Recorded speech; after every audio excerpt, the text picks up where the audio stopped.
ጤና ይስጥልን የተወደዳችሁ እንደምን አላችሁ? በአርሰናል ቻናል ላይ ተገኛላችሁ። የአርሰናልን ወቅታዊ ጉዳዮች አዳዲስ መረጃዎች ይዘናል። ምን ጉዳዮችን እናነሳለን የሚለውን አስቀድመን እናስተዋውቃችሁ። እናንተን ሐሳብ አስተያየቶች እንቀበላለን። ትናንትናም ከአርሰናል ዝውውሮች ጋር በተያያዘ ብዙዎቻችሁ አርሰናል ተፋዟል፣ ተቀዛቅዟል፣ ምንድነው ችግሩ ብላችሁ ያነሳችኋቸው ነጥቦች አሉ። የምናነሳቸው ነጥቦች አሉ። ስለ ብራድሊ ባርኮላ በዛሬው ቆይታችን እናነሳለን። ዚ አትሌቲክ አሁን ከደቂቃዎች በፊት ይዞት የወጣ አንድ ዝርዝር መረጃ አለ። በተለይ የተጫዋቹ ኳሊቲ እንዴት ተጫዋቾች ቫልዩ ይደረጋሉ፣ ፓሪስ ሰን ጀርመንስ እንዴት ቫልዩ እያደረገ ነው፣ ምን ያክል ገንዘብ ያወጣልኛል ብሎ እየተመነው ነው የሚለው እናነሳለን። የኤንዞ ፈርናንዴዝ የዊሊያም ሳሊባ ጉዳይ በአርሰናል ቤት የሚነሳ ነው። ሁለተኛ ግብ ጠባቂ ከዛ በተጨማሪ ሜክሲካዊ በጣም ታለንተር ተጫዋችን በተመለከተ የሚነሳ ጉዳይ አለ። ዘቴሌግራፍ ደግሞ ስለ ኤዝሬ ኮንሳ ይዞት የወጣው መረጃ ያሳያል። ሌሎችንም ጉዳዮች በስፋት እናነሳለን። እናንተ ግን ይህንን ቪዲዮ ላይክ አድርጋችሁ ጀምሩ። ሐሳብ አስተያየቶቻችሁን ላኩልን። በየዕለቱ አዳዲስ ጉዳዮችን አርሰናልን የተመለከቱ መረጃዎችን ይዘን እየመጣን እንገኛለን። እናንተ ግን ተሳትፏችሁን ከፍ አድርጉልን። የእናንተ ተሳትፎ በእጅጉ ያገዘናል ቪዲዮቻችን ብዙ ሰው ጋር እንዲደርስ። ስለዚህ ይህን ቪዲዮ ላይክ አድርጋችሁ ጀምሩ፣ አገዙን፣ አበረታቱን። የአርሰናል ቻናል ነው፣ የጋራ ቻናላችን ነው፣ የእናንተም የምትነጋገሩበት ነውና ሐሳብ እንለዋውጥበት። በቀጥታ ወደ ጉዳዮቻችን እናልፋለን። አስቀድሜ ወቅታዊውን የአርሰናል ጉዳይ ከማንሳት በፊት ሴስ ፋብሪጋስ ስለ 2011 አርሰናልን ስለለቀቀበት 2014 ቼልሲን ስለተቀላቀለበት ወቅት አንዳንድ ጉዳዮችን አንስቶ አንድ ቃለ መጠይቅ ላይ ተመልክቻለሁ። ከሴስ ጋር በተያያዘ የሚያነሳቸው ጉዳዮች አሉ። ወቅቱ የአርሰናል አምበል ነበር። እናንተ ወቅቱን እንዴት ታስታውሱታላችሁ? ሴስ ፋብሪጋስ ዳግም ወደ አርሰናል ሲመጣ መቀላቀል ነበረበት ብላችሁ ታስባላችሁ ወይስ ደግሞ አርሰናል ትክክለኛ ውሳኔ ነው የወሰነው? ሀሳብ አስተያየቶቻችሁን በዚህ ጉዳይ ላይ እያላካችሁልን አብራችሁን ቆዩ። በቀጥታ ወደ ጉዳዮቻችን እንለፍ። ከብራድሊ ባርኮላ ጋር በተያያዘ አርኤምሲ ስፖርት የፈረንሳይ ብዙሃን መገናኛ ጥያቄ ያቀርቦለት ነበር። እንደ ፈረንሳዩ አውትሌት ዘገባ ከሆነ አንፎከስድ ኦን ዘ ወርልድ ካፕ ብሏቸዋል። ዓለም ዋንጫው ላይ ነው ትኩረቴ፣ በቀጣይም እንደሚፈጠር አላቅም። በፓሪስ ሰን ጀርመን በፓርክ ደ ፕሪንስ ትቆያለህ አትቆይም ትለቃለህ ተብሎ ተጠይቆ ነበር። መረጃ የለኝም አላቅም፣ አሁን ትኩረቴ በሙሉ ዓለም ዋንጫው ላይ ነው። ስለዚህ ዓለም ዋንጫው ሲጠናቀቅ ውሳኔዎችን አሳውቃለሁ የሚል ማብራሪያ ሰጥቷል። የፈረንሳይ ብሔራዊ ቡድን ውስጥ ቁልፍ ሚና እየተጫወተ ይገኛል። ዚ አትሌቲክ ስለ ተጫዋቾች እንዴት ቫልዩ ይደረጋሉ፣ ከዛ በተጨማሪ ቫልዩ ይደረጋሉ ስንል ዋጋቸው ተመናቸው እንዴት ነው የሚወጣው፣ ከዛ በተጨማሪም ብራድሊ ባርኮላ በስንት ዋጋ መሸጥ አለበት የሚለውን እንደ ፓሪስ ሰን ጀርመን ያለ ክለብ እምነቱ ምን ያክል ነው የሚለውን ያነሳል። ለምሳሌ የፓሪስ ሰን ጀርመን ሽያጭ ላይ በቅርብ ጊዜያት ላይ ሁለት አስገራሚ ዝውውሮችን እኔ በግሌ አደንቃለሁ። ፓሪስ ሰን ጀርመን አንደኛው ጎንሳሎ ራሞስን ፖርቹጋላዊውን አጥቂ ትናንትና ክሮኤሺያ ላይ ግብ አስቆጥሯል። ለማሸነፍ ግብ የሱ ሽያጭ ለኤስ ሚላን ወደ እስከ 70 ሚሊዮን ዩሮ እንደተከፈለበት መረጃዎች ያሳያሉ። እዚህ አትሌቲክም ላይ ተመሳሳይ ዘገባዎች ይነሳሉ። ከዛ ውጪ ለማንቸስተር ዩናይትድ ማኑኤል ኡጋርቴን ሲሸጡ ከ50 ሚሊዮን ፓውንድ ድረስ አጠቃላይ መዳረሻው ክፍያ ነበርና በጣም የሚያስገርሙ ሽያጮች ናቸው። በጣም ብዙ የተከፈለባቸው ተጫዋቾች ናቸው ብዬ መናገር ይችላሉ። ሁለቱም ማኑኤል ኡጋርቴም እየተጫወተ ያልነበረ ተጫዋች ነው። ከዛ በተጨማሪ ጎንካሎ ራሞስም ወደ ኤስ ሚላን ይሄድ እንጂ እየተጫወተ ያን ያክል ተፈላጊ ተጫዋች አልነበረም። መጨረሻ ደቂቃዎች ላይ እንደ ታዳጊ ተጫዋች ጥቂት ደቂቃዎችን እየተጫወተ የሚያሳልፍ ተጫዋች ነው። አንዳንድ መርሃ ግብሮች ላይ ተጫዋቾችን እረፍት መስጠት ሲፈልግ ፓሪስ ሳን ጀርመን ተጫዋቹ ወደ መጀመሪያ አሰላለፍ ይገባልና በጣም መነጋገሪያ የሆኑ ዝውውሮች ናቸው። እንደኔ እነዚህ ዝውውሮች በዋነኝነት ሊያመጧቸው የሚችሉ ለውጦች አሉ። በፓሪስ ሳን ጀርመን ተደራዳሪነት ላይ የሆነ አይነት መልእክት የሆነ አይነት ኢሜጅ ይፈጥራል። ናስራል ከላፊ ጠንካራ ተደራዳሪ ናቸው ወይ የሚለውንም ምላሽ የሚሰጥ ይመስላል። ፓሪስ ሰን ጀርመን በቅርብ ጊዜያት ሲከፍል እንጂ ሲያስከፍል አናውቅም ነበር። አሁን ግን እያስከፈለ በደንብ እየተመለከትን እንገኛለን። አርሰናል፣ ሊቨርፑል የብራድሊ ባርኮላ ሁነኛ ፈላጊ ክለቦች ናቸው። ጥያቄዎቻቸው በግልጽ የሚታወቅ ነው። ተጫዋቹን ማምጣት፣ ማስፈረም፣ ማጫወት ይፈልጋሉ። እነዚህ ጉዳዮች ሁሌም በግልጽ የሚቀመጡ ናቸውና እንደ ፋይናንሻል ፐርስፔክቲቭ ደግሞ ከፋይናንስ ረገድ ለተጫዋቾች ተጫዋቾች እንዴት ዋጋ ይወጣል የሚለውን ዚ አትሌቲክ የአንድ ተቋም በዚህ ፋይናንሻል ቫልዩ በሚሰጥ አንድ ተቋም 21st ግሩፕ የተባለ ተቋም አለና የሱን ስፖርት ኢንተለጀንስ ፈርም ነው። በስፖርታዊ ጉዳዮች ላይ የሚሰራ ትልቅ ተቋም ነው። በዚህ ፈርም ውስጥ ያለ ሃይሊ ፕሮፋይል ክለቦች፣ ሊጎች ከዛ በተጨማሪ ሌሎችም ክሊያንቶች የዚህ ተቋም ደንበኞች እንዴት ነው ቫልዩ ተጫዋቾችን የሚያደርጉት፣ እንዴት ነው ቫልዩ የሚሰጣቸው ለተጫዋቾች፣ ክለቦችም ሲገዙ ክለቦች ሲሸጡም እንዴት ነው ዋጋ የሚያወጡላቸው የሚለውን እንመለከታለን። በፕራይስ ጋር በጣም እኩል ተመጣጣኝ አይደለም። ቫልዩ ሲባል ዋጋውን ብቻ እንደዚህ ብር ብለን ኢኩዊቲ የምናደርገው የምናመጣጥነው አይደለም። 21st ግሩፕ ቫልዩ ሲያደርግ ተጫዋቾችን በተለያየ ማቴሪያል ዲፈረንት ማቴሪያል በተለያየ መንገድ በተለያዩ ፕሮጀክትድ በሆኑ ፕራይሶች የሚቀመጡ ናቸው። ቫልዩአቸው ዋጋቸው የተጫዋቾች ማተር የሚያደርገው አንዳንድ ጊዜ የማርኬት ፋክተር ይመጣል። ገበያው ላይ ተጫዋቾች ስንት እየተሸጡ ነው የሚለው አንደኛው ጉዳይ ነው። ከዛ በተጨማሪ የሚጫወቱበት ቦታ ሌላኛው ዋጋ መስጫ መንገድ ነው። ሶስተኛው ደግሞ እድሜ ነው። የተጫዋቾቹ እድሜ 30 ነው፣ 29 ነው፣ 27 ነው ወይስ ደግሞ 21 እና 2 ወይም 23 ላይ ይገኛል የሚለው ትልቅ ዋጋ አለው። ለ30 ዓመት እድሜ ተጫዋች ላለው ምን ያክል ዋጋ መከፈል አለበትና ኤክስፒሪየንስ የተጫዋቹ የመጫወቻ ልምድም ምን ያክል በእነዚህ ዓመታት ላይ ምን ያክል ጊዜ ተጫውቷል የሚለው ዋጋ ይሰጠዋል። ለምሳሌ ለብራድሊ ባርኮላ ብንመለከት ባለፉት ዓመታት 2023-24 2024-25 እና 2025-26 ያሉ የውድድር ዘመኖችን እንመልከት። ፓሪስ ሳን ዠርመን ተጫዋቹን ብራድሊ ባርኮላን የነበረውን እንቅስቃሴ በፓሪስ ሳን ዠርመን በ2023-24 የውድድር ዘመን 39 ጨዋታዎችን ተጫውቷል። 26ቱን በቋሚ ያስተላለፍ። እንግዲህ በቋሚነትም ሲገባ ዋጋው ትልቅ ለውጥ አለው። ተቀይሮ የሚገቡ ተጫዋቾች 50 ጨዋታ ቢያደርጉና 25 ጨዋታውን በመጀመሪያ ያስተላለፉ ሲገቡ ልዩነት አለው። የቦኑ ተመራጭ ሲሆኑ 58 ጨዋታዎችን 2024-25 የውድድር ዘመን ላይ ያደርጓል። 44ቱ ላይ በቋሚ ያስተላለፍ የጀመረበት ነው።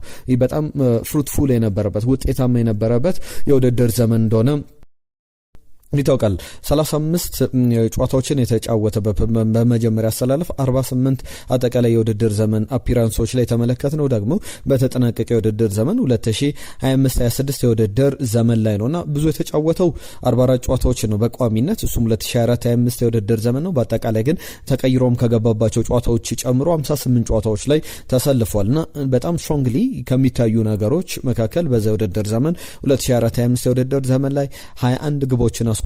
18 ለግብ የሆኑ ኳሶችን አቀብሏል። ከሞላ ጎደል 40 የግብ ተሳትፎ ነበረውና የላንድ ዊንገር ከበቂ በላይ በጣም የሚገርሙ ኳሊቲዎች እንዳሉት የሚያሳይ ነውና በእነዚህ በተጫዋቾች ቫልዩ ደረጃ እድሜ፣ የማርኬት ፋክተር፣ የገበያው ዋጋ ከዛ በተጨማሪም የተጫዋቹ ፖዚሽን፣ ልምድ እንዲሁም ደግሞ በዋነኝነት በተጫዋቹ በኩል ያለው ፊዚካሊቲም የጤና ሁኔታም በደንብ እንደዋና የፕራይስ መተመኛ የዋጋ መተመኛ መስፈርት ይታያልና በዚህ ቫልዩ መሰረት እንግዲህ በጣም ክለቦች ለምሳሌ ፓሪስ ሳን ዠርመን የሚመዝነው ለምሳሌ ለኤሊዮት አንደርሰን ከተከፈለው ክፍያ የበለጠ ይገባዋል የሚል ሀሳቦች አሏቸውና ቲኤፍጂ ወይም ደግሞ 21st ግሩፕ ደግሞ ተጫዋቹን 100 ሚሊዮን ፓውንድ ቢገዛ የሚገባው ተጫዋች ነው ብሎ ዋጋ ይተምኗል። አርሰናል ግን ለዚህ ተጫዋች ሁሉ ገንዘብ መክፈል አለበት ብላችሁ ታስባላችሁ? እንዴት ነው የናንተ ሀሳብ? ከሊል ጀምሮ በኤክስፔክትድ ጎል በብዙ ሜትሪክሶች ግብ በማስቆጠር ሌሎችንም ሾቶችንም የግብ ሙከራዎችን በማድረግም ጭምር ፓሪስ ሳን ዠርመን ቤት ውስጥ በሊልም የነበረው ባለፉት 4 የውድድር ዘመናት ከአመት ዓመት እየተሻሻለ ምናልባት ከባለፈው ዓመት ከ2024-25 የውድድር ዘመን የ2025-26 የውድድር ዘመን ወይም የተጠናቀቀ የውድድር ዘመን የበለጠ የተቀዛቀዘበት ነበር ብሎ ማንሳት ይቻላል። እናንተ ስንት ተገምቱታላችሁ? አርሰናል ግን ድርድር ያደርጋል። ፓሪስ ሳን ዠርመንም ከዓለም ዋንጫ በኋላ በተጫዋቹ ዙሪያ ነገሮችን አጠናክሮ ይቀጥላል ተብሎ ይጠበቃል። የቤሺክታሽና ሊያንድሮ ትሮሳርድ ጉዳይም ብዙ እየተባለበት ይገኛል። የ3 ዓመት ኮንትራት ቀርቦለታል። ኦፊሻል ኦፈሮች እንዳሉ ዛሬ በአርሰናል ብዙሃን መገናኛዎች በኩል ተመልክተናል። 7 ሚሊዮን ዩሮ ዓመታዊ ደሞዝ በቤሺክታሽ ለተጫዋቹ አቅርቦለታል። 3 ዓመት ውልና 7 ሚሊዮን ፓውንድ 7 ሚሊዮን ዩሮ ዓመታዊ ደሞዝ። ሊያንድሮ ትሮሳርድ ግን የፈለገው የ4 ዓመት ውል ከዛ በተጨማሪ 10 ሚሊዮን ዩሮ ዓመታዊ ደሞዝና ሁለቱ ክለቡና ተጫዋቹ ድርድር ከደረጉ በኋላ የመጨረሻው ውሳኔ እየተጠበቀ ይገኛል የሚሉ ዘገባዎችን እየተመለከትን እንገኛለን። እነዚህ በዋነኝነት የሚነሱ ናቸው። ከአርሰናል ጋር በተያዘ ዛሬ እንደ አዲስ የኬነን ይልዲዝ ጉዳይ የዩቬንቱሱን አማካይ በተመለከተ 100 ሚሊዮን ዩሮ አቅርቦ ተጫዋቹን ሊደራደር የሚችልበት እድል አለና ተርኪሽ ፉትቦል ይዞት የወጣው ዘገባ በተጫዋቹ ላይ አርሰናል ፍላጎት እንዳለው አሁንም የሚያሳዩ ዘገባዎችን ተመልክቻለሁ። ባርሴሎናን በተመለከተ ደግሞ የዊሊያም ሳሊባ ጉዳይ ይነሳል። የዊሊያም ሳሊባ ሪፕሬዘንታቲቭስ ከባርሴሎና ሰዎች ጋር ተነጋግረዋል ተብሏል። ተጫዋቹ ግን አርሰናልን የመልቀቅ ፍላጎት የለውም። ባርሴሎናም ለተጫዋቹ ያን ያክል ገንዘብ ይከፍላሉ የሚለው ምናልባት አንዳንድ ተጫዋቾችን በቅያሪ ማቅረብ የማይችል ከሆነ ዊሊያም ሳሊባ ከባርሴሎና ጋር ንግግሮች አሉት። ከሪያል ማድሪድ አስቀድሞ ባርሴሎና ተጫዋቹን ለማምጣት ፍላጎት አለውና ሪያል ማድሪድ ያልመጣበት ዋነኛው ምክንያት ተጫዋቹ አርሰናልን የመልቀቅ ምንም አይነት ፍላጎት ያለው አይመስልምና በገበያው ዋጋ ደግሞ በጣም ሃይሊ ሬትድ ከሚባሉ ትልቅ ዋጋ ትልቅ ቫልዩ ከሚሰጣቸው ተጫዋቾች መካከል የሚጠቀስ ነው። የዊሊያም ሳሊባ ወደ አርሰናል መሄድ የበለጠ ነገሮችን በአርሰናል ቤት ያለው ጉዞ ነገሮችን በጣም ጥሩ እያደረገው ይገኛል የሱ መኖርም። ነገር ግን አሁን ከጉዳት ጋር በተያያዘ ትናንትናም በስፋት አንስቼዋለሁ። የባክ ወይም የጀርባ ህመም አለበት። እሱን ደግሞ ቀለል ያለ ፕሮሲጀር ተከትሎ የቀዶ ሕክምና ያደርጋል ከዓለም ዋንጫው በኋላ። ያም ከ2 ወራት እስከ 4 ወራት ከሜዳ ቶሎ ከተመለሰ 2 ወራትን በጣም ከራቀ ደግሞ 4 ወራት ድረስ ከሜዳ ሊያርቀው የሚችለው ጉዳት እንደሆነ እየተነገረ ይገኛል። የሚካ ሪቻርድስን ጉዳይ ላንሳላ ከሚካ ሪቻርድስ ጋር በተያዘ በእንግሊዝ ብሔራዊ ቡድን ቡካዮ ሳካ ነው ኖኒ ማዱዌኬ ነው በቀይ መስመር አጥቂ ላይ መሰለፍ ያለባቸው የሚል ሀሳብን ያነሳል። እናንተም በዚህ ጉዳይ ላይ ሀሳባችሁን ልትሰጡን ትችላላችሁ። እንደ ሚካ ሪቻርድስ ዘገባ ከሆነ ቶማስ ቱዌል ራይት ባክ ቦታ ላይ ማንን መጠቀም እንዳለባቸው ሲንግል አውት አድርገው መለየት ይኖርባቸዋል የሚል ሀሳብ አለው። ለምሳሌ ማርከስ ራሽፈርድ በግራ መስመር ቦታ ላይ ከአንቶኒ ጎርደን የተሻለ ነገርን አላደረገም። አንቶኒ ጎርደን ተቀይሮ ገብቶ ጥሩ ነገሮችን አድርጓል፣ ጥሩ ተንቀሳቅሷልና ከማርከስ ራሽፈርድ በግራ መስመር ቦታ ላይ አንቶኒ ጎርደን አሁን ባለው ብቃት የተሻለ ነው የሚል እምነት አለው። አርሰናል ቤት የምናውቃቸው ቡካዮ ሳካና የዚህ የኖኒ ማዱዌኬ ጉዳይ ግን በአጠቃላይ ማን ነው ዊን አድርጎ ማን ነው መሰለፍ ያለበት፣ በመጀመሪያ ተመራጭነት፣ በመጀመሪያ ተሰላፊነት የሚለው በዋነኝነት እየተነሳ ያለ ጉዳይ ነው። እንደ ሚካ ሪቻርድስ ሀሳብ ከሆነ ሳካ ፊት ከሆነ ምን ጊዜም ሳካ ነው መሰለፍ ያለበት። ሳካ ፊት ካልሆነም 80% እንኳን በ80% ድርሻ የፊትነሱ ደረጃ 80% እንኳን ቢሆን እሱ ነው መሰለፍ ያለበት የሚል ምርጫው እሱ እንደሆነ የሚያሳዩ ሀሳቦችን አንስቷል። ቀሪ የአርሰናል ጉዳዮችን አነሳላችኋለሁ። በመሀል የእናንተን ሀሳቦች ላስተናግድ የተለያዩ መልእክቶች መጥተውልናል። ትናንትና ሀሳብ አስተያየቶቻችሁንም አሁንም ጻፉልን። ከሴስ ፋብሪጋስ ጋር በተያዘ ወደ አርሰናል ዳግም አርሰን ቬንገር መልሶ ማስፈረም ነበረባቸው ወይስ ደግሞ ለቼልሲ መልቀቃቸው ትክክለኛ ውሳኔ ነው ብላችሁ ታስባላችሁ? የውስጥ አዋቂ ጉዳዮችን በወቅቱ የነበሩ ድርድሮችን አንስቷል። መለስ ብዬ አነሳላችኋለሁ። እናንተን ሀሳቦች ግን አስቀድማችሁ አካፍሎን። የሴስ ፋብሪጋስ የቼልሲ ጉዞን እናስታውሳለን። በፕሪሚየር ሊግ ዋንጫ የታጀበ ነበረ። እንዳጠቃላይ ግን በአርሰናል ቤት የመመለስ እድሎች ነበሩት። አርሰን ቬንገር ምርጫቸው አላደረጉትም ለምንድን ነው የሚለውንም ምላሽ እንሰጥበታለን። ትናንትና ባህሩ እየጻፈልን መልእክት አለ። አርሰናል መቼ ነው የሚያስፈርመው ብሎናል። በጣም ትክክለኛ ጥያቄ ነው። ለእኛም ለብዙሃን መገናኛዎችም በሌላ መንገድም ለአርሰናል ደጋፊዎችም አሰልች የሚባል የዝውውር ወቅት ላይ እንገኛለን። እስካሁን አርሰናል አንዳንድ ተጫዋቾችን እየተነጠቀ፣ አንዳንድ ተጫዋቾችን ከድርድር ያለፈ፣ አንዳንድ ስሞችን ደግሞ ብዙ ተብሎባቸው ባንዴ ዝም ያሉ፣ ለምሳሌ እንደ ክሪስቶስ ዞሊስ አይነት ዝውውሮች ብዙ ባንዴ የጠፉ ስሞች ናቸው ማለት ይቻላል። በቅጥልቅ የሚሉ አዳዲስ መረጃዎችን ግን እኛ ለማንሳት እንሞክራለን። ሁሌም አዳዲስ ጉዳዮችን አፕዴቶችን ይዘን ለመምጣት እንሞክራለን። አግዙን፣ ቪዲዮቻችንን ላይክ አድርጎልን። እስከ የአርሰናል ደጋፊነታችን አርሰናል ሲያስፈርም ብቻ አይደለምና ሁሌም በአርሰናል ደጋፊነት በአርሰናል ቤተሰብነት መቀጠል ይኖርብናል። ቤተሰብ ከሆናችሁ ቪዲዮቻችንን ላይክ፣ ሼር፣ ሰብስክራይብ ያደረጋችሁ አብራችሁን ቆዩ። ከአህመድ ከጅቡቲ ጋር በተያዘ ከዞሮላን በደንብ ወደዋለሁ። በተለይ ኤፍ ኤ ዋንጫ ላይ ያስቆጠራት ግብ ብሏል። ትናንትና ሳንቲ ካዞሮላን በምታስታውሱታላችሁ ብዬ ጠይቄ ነበር። አህመድ ከጅቡቲ ብቻ ነበር በካዞሮላ ጉዳይ ላይ ሀሳቡን እየላከልን። በተለይ ሪታይር አድርጓል፣ ጫማውን ሰቅሏል። ከዛ ጋር በተያዘ ያነሳናቸው ሀሳቦች ነበሩኝ። ያቺ ግብ ኤፍ ኤ ካፕ ላይ አትረሳኝም ያስቆጠራት ግብ ይላል። ራይስ ሳካ ሳሊባን አዩዋቸው፣ በጣም ረፍት ይፈልጋሉ፣ ጭራሽ ፈገግታቸው ሁሉ የለም፣ ደክመዋል። ስለዚህ አርሰናል መጠንቀቅ፣ ኃላፊነቱን መውሰድ፣ እርምጃ መውሰድ አለበት የሚል ሀሳቡን ልኮልናል። አህመድ ከጅቡቲ ከልብ እናመሰግናለን። የዘውትር አድማጫችን ነው። የዘውትር አድማጫችን ዳዊት ዴቭ ተከላካይ ካስፈረምን አስተማማኝ የሆነ እንደ ዋና ቋሚ ተሰላፊ ለቦታው የሚፋለም ነው እንጂ ነፍስ ያለው ተጫዋች ነው አርቴታ ስቴትመንት ሳይኒንግ ነው ማስፈረም ያለበት የሚል ሀሳቡን ልኮልናል። አየነው ሙሉዓለም የአርሰናል ዝውውር ፖሊሲ ተጫዋቾችን ማስፈረም ሳይሆን ምልመላና ምኞት ብቻ ሆኗል ብሎናል። የሱፍ መሐመድ አርሰናል ቡድኑን መቀላቀል የማይፈልግ ተጫዋች ማስፈረም የለበትም፣ ኡላን አልቫሬዝም ባይመጣ ጥሩ ነው የሚል ሀሳቡ ልኮልናል። አልቫሬዝን ትቶ ለምሳሌ ከክሪስታል ፓላስ እንደ ማቴት አይነት አጥቂዎችን አርሰናል ቢያመጣው ቡድኑን በስኳድ ደረጃ በደንብ ያጠናክራሉ የሚል እምነት አለው። አመር ከጅቡቲ ሌላኛው ያነሳው ጉዳይ ቶትናም የዜን ቂም በደንብ እየተበቀለ ይመስላል ብሏል። ትናንትና ሳንድሮ ቶናሊንም እንዲሁም ደግሞ ብሩኖ የዚህ የማቴዎስ ፈርናንዴዝንም ዝውውር ማጠናቀቁን ተመልክተናል። ብሩኖ ጉማሬጅ ብቻ አሁን በአርሰናል ራዳር ውስጥ የቀረ ተጫዋች ይመስላል። በጣም ተዳክሟል። የአርሰናል ተጫዋቾች በጣም ያሳስባል። ሲዝኑ ሲጀመር ጉዳት እንዳያጋጥም መፈረካከስ እንዳይመጣ ጥንቃቄ ያስፈልጋል። መሰልቸት ሁኔታዎች ይታይባቸዋል የሚል ሀሳቡ ልኮልናል። ሁላችሁንም ከልብ እናመሰግናለን። ያነሳችኋቸው በጣም አስፈላጊ የሚባሉ ሀሳቦችን ነው። ሌሎቹ ጉዳዮችን ላንሳላችሁ። ከአርሰናል ጋር በተያያዘ የኤንዞ ፈርናንዴዝ ጉዳይ ዳግም እየተነሳ ይገኛል። ከደቂቃዎች በፊት የሰማሁት አንድ መረጃ አለ ከዚህ ከሪያል ማድሪድ ጋር በተያዘ ሪያል ማድሪድ ለተጫዋቹ ምንም አይነት ጥያቄ አላቀረበም፣ ፍላጎት የለውም የሚል ይፋዊ የክለቡን ስቴትመንት ይፋዊ መግለጫ ተመልክተናል። ኤንዞ ፈርናንዴዝን ከቸልሲ ወደ ሪያል ማድሪድ ሲባል ነበር።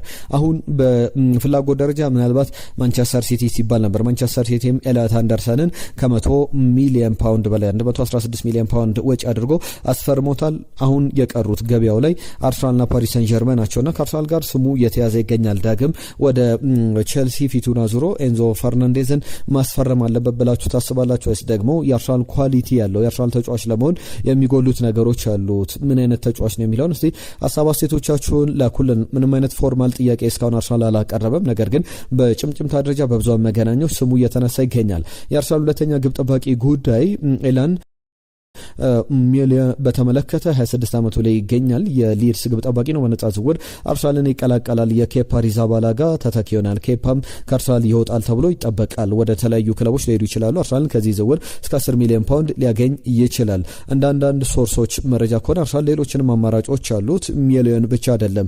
ያን ሶመርን 37 ዓመቱ ላይ ይገኛል። ስዊዘርላንዳዊን ግብ ጠባቂ በኢንተር ሚላን በጣሊያን ሴሪያ በደንብ ተመልክተናል። ማቲው ሬና 34 ዓመቱ ላይ ይገኛል። ከዛ በተጨማሪ የቀድሞ የማንቸስተር ሲቲ በያዝነው ውድድር ዘመን ደግሞ በኖቲንጋም ፎረስት ያሳለፈው ስቴፋን ኦርቴጋ ጀርመናዊው ግብ ጠባቂ 33 ዓመቱ ላይ ይገኛል። እነዚህን ተጫዋቾች አርሰናል በጥብቅ እየፈለገ እንዳለ የሚያሳዩ ዘገባዎችን ተመልክተናል። ሌላኛው ጉዳይ የጂልቤርቶ ሞራ ጉዳይ ነው።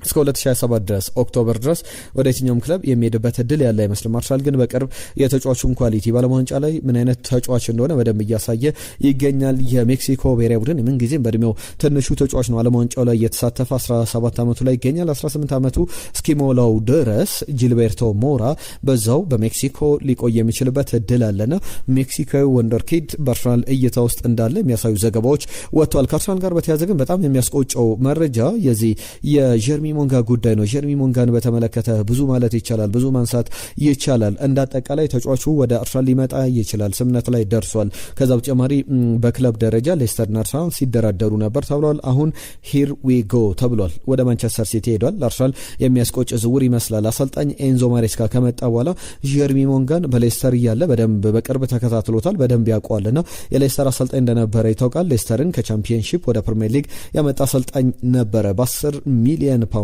ሌስተርን ለቆ ወደ ማንቸስተር ሲቲ ለመቀላቀል ስምነት ላይ ደርሷል። ጀርሚ ሞንጋ የአርሰናል እድሉ ያበቃለት ይመስላልና በጣም ብዙ እየተባለበት ይገኛል። ከዚሁ ዝውውር ጋር በተያዘ ሌሎች ጊዜያቸው ላይም ሌሎች ተጨማሪ ሀሳቦችን እናነሳለን። እንደ ቴሌግራፍ ዘገባ ከሆነ አርሰናል በብዙ ክለቦች ፍላጎት ውስጥ ያለውን ተጫዋች በተለይ ኤዝሪ ኮንሳን ይፈልጋል። ማትላው ይዞት የወጣ ዘገባ እንደሚያሳየው ከሆነ አስቶን ቪላ 60 ሚሊዮን ፓውንድ ለኤዝሪ ኮንሳ ይፈልጋል። ኤዝሪ ኮንሳ ደግሞ በጣም በትልቅ ደረጃ ኤሊት የሚባል ተጫዋች ገብርኤል ማጋሌሽንም ዊሊያም ሳሊባንንም ተቀያሪ ወንበር ላይ ሊያስቀምጥ የሚችል ተጫዋች አይደለም። አርሰናል ግን 60 ሚሊዮን ፓውንድ ለተጫዋቹ የመክፈል ምንም አይነት ፍላጎት የለውምና የተጫዋቹ ዝውውር በጣም የተቀዛቀዘ ይመስላል። አሁን እንደ መጀመሪያው ሲጠቀስ እንደነበረው አይነት እንቅስቃሴዎች እንደሌሉ ማንሳት ይቻላል። ሁሉም ብዙ ነገር ማንሳት ይቻላል። ኤዝሪ ኮንሳ የዊሊያም ሳሊባ የጉዳት መጠንን ተከትሎ ወደ አርሰናል በቋሚነት ሊፈርም የሚችል አርሰናልን ሊቀላቀል የሚችል ተጫዋች ነው ተብሎ ይነሳል። ቅድም ያነሳሁትን የሴስ ፋብሪጋስ ጉዳይ ላንሳላችሁ። የአርሰናል ሌጀንደሪ ተጫዋች ነው። ከታዳጊነቱ ጀምሮ ከላሜሲያ አርሰን ቬንገር አምጥተውት በአርሰናል ቤት የአምበልነት ሚና እንኳን ነበረው። 2011 ላይ የአርሰናል አምበል እንደነበረ እናስታውሳለን። የዛኔ አርሰናልን በአምበልነት መራ ነበር። ከዛ በኋላ ለምን እንደለቀቀ ሲያስረዳ ቡድኑ እኔ አምበሎኜ ቡድኑን እየመራው ወደ ዋንጫ ማቅረብ ወደ ዋንጫ ማድረስ ዋንጫም እንድናሸንፍ ማድረግ ነበረብኝ። አንዳንድ ጊዜ ሽንፈቶች ሲያጋጥሙን ተሸንፈን ወደ ቤቴ ስገባ ሌሊቱ ሙሉ እንቅልፍ አጣ ነበር፣ እያለቀስኩ ነበር የማድረው ይላል። ከዛ በኋላ የመጀመሪያ ክሎዝ ነበረኝ ወደ ባርሴሎና ከሄድኩ በኋላ 2014 ላይ ከ3 ዓመት በኋላ ወደ አርሰናል የመመለስ እድል አርሰናል መልሶ የማስፈረም መብት ነበረው። ነገር ግን ከአርሰን ቬንገር ጋር ተነጋገርን። አርሰን ቬንገር በወቅቱ እኔ መስት ኦዚል አለኝ በዚህ ቦታ፣ ስለዚህ አንተን መመለስ አልፈልግም የሚል ሐሳብ ሰጡ። ፖዚሽኑ ያንተ ቦታ በትክክለኛው ሰው ተሸፍኗል፣ ስለዚህ አንተ አታስፈልግም የሚል ሐሳብ ሰጡኝ። ከዛ በኋላ ምርጫ የነበረው ቸልሲ ነው። ቸልሲ ጆዜ በደንብ አሳምነውኛል። ከዛ በተጨማሪም በጣም በትልቅ ደረጃ እኔ ሰክሰስፉል ሆነ የምችልበት የሆነ አይነት ሰርከምስታንስ ነበርና ለዛ ነው ወደ ቸልሲ ሄድኩት። ከቸልሲም ጋር የፕሪሚየር ሊግ ዋንጫዎችን አሸንፌያለሁ ብሎ ነገሩን መለስ ብሎ ያስታውሳል። እናንተ በዚህ ጉዳይ ላይ ሐሳብ አስተያየቶቻችሁን ላኩልን። የአርሰናልን ጉዳዮች ይዘን ዳግም እንመለሳለን። የዛሬን ግን እዚህ ላይ ያጠናቀቅን። ክቡራትና ክቡራን ቪዲዮቻችንን ላይክ፣ ሐሳብ አስተያየቶቻችሁን ጻፉልን፣ ሼር፣ ላይክ፣ ሰብስክራይብ አድርጉ። ጤና ይስጥልን።